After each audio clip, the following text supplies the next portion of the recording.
Batid ng mga naulila ng mga nasawing sundalo sa bakbakan sa Marawi ang bigat ng tungkulin ng kanilang mga kaanak. Kaya naman kahit masakit, ipinagmamalaki nila ang naging ambag nila para sa bayan. May report si Trisha Zafra. 32nd birthday na sana ni First Lieutenant Raymond Abad kahapon, pero hindi na niya ito inabot. Gayunpaman, ginunita pa rin ng kanyang mga naulila ang kanyang kaarawan. Maging ang kanyang mga kaklase nagbigay-pugay rin sa huling pagkakataon. Sa 46 na magkakaklase, 13 raw ang nag-Marines. Sinubukan naman ng iba ang landas ng Navy.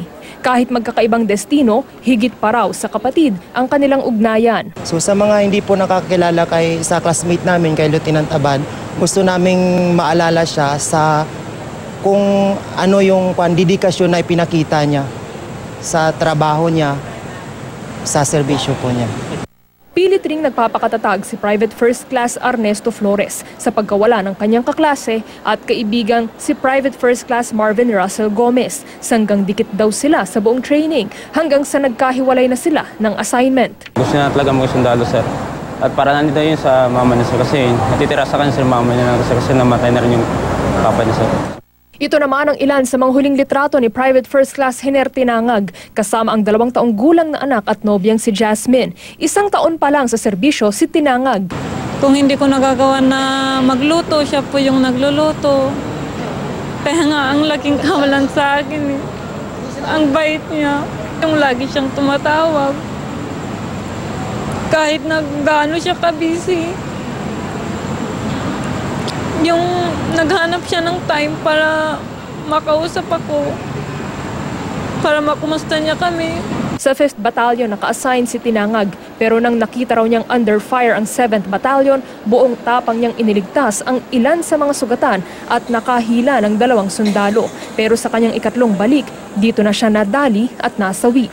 Sa libingan ng mga bayani naman nakaburol ang labi ni Corporal Raymond Paracuellas, isang trained demolitionist at rope master.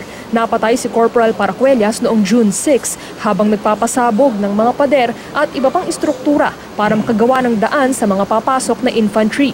Bukod sa mahusay na sundalo, mabait na anak si Corporal Paracuellas, kaya ganun na lang ang galit ng kanyang ama sa Maute. Sana maubos na silang lahat. Ang daming taong inosente na lagas. Pati sundalo. Para sa kanyang naulilang misis, maaalala siya bilang mapagmahal na asawa at ama sa kanilang 1 taong gulang na anak na nasa ospital dahil sa sakit sa bato at puso. Katabi ng labi ni Corporal Paracuellas ang ipinakremate na labi naman ng kanyang bunso na namatay habang nasa sinapupunan. Sa Bolinao, Pangasinan naman nakaburol ang labi ni Private First Class Eddie Cardona Jr.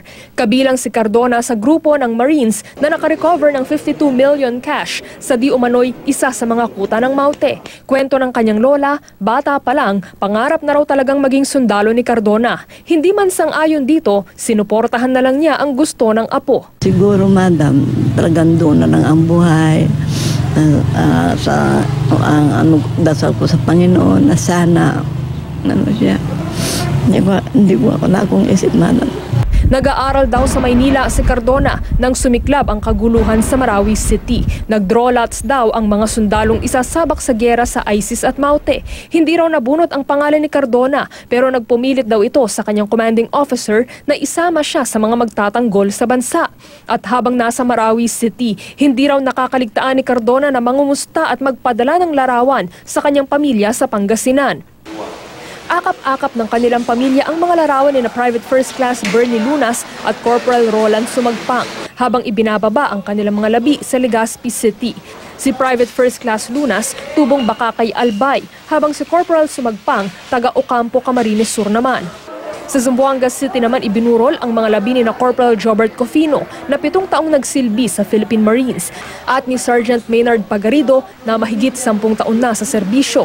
Sa Basilan iuuwi ang labi ni Pegarido.